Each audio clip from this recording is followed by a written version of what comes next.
Akakaqokwa ozokuba sesihlalweni sobukhosi bakwaZulu kulandela ukukhothama kwesilo uGoodwill Zwelithini kaBhekuzulu.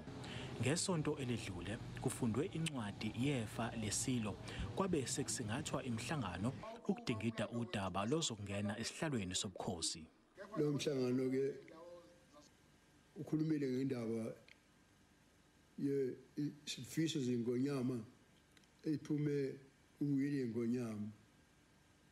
Bese kucelwa ukuthi abameli babonane nabasendinkulu ngolesithathu uba iwille ikwazi ba ifundwe kukhona abantwana basendinkulu nedlunkulu.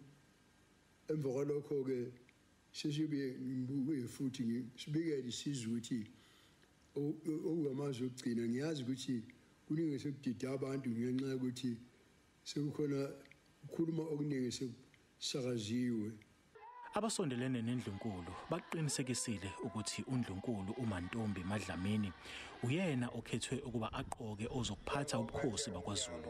uNdlunkulu uMadlamini walotsholwa isizwe samaZulu. uNdlunkulu lona ungowasebukhosini baseSwatini, uzalwa inkosi yaseSwatini uSobhuza wesibili kanti uzalwa nenkosi yomSwati wesithathu. Abasondelene neNdlunkulu bakuphikile ukuthi kukhona osekhethiwe ukuba abambe kulesihlalo sobukhosi okwamanje. NginguSimphiwe Makhanya wezindaba zeSABC ngiseThekwini.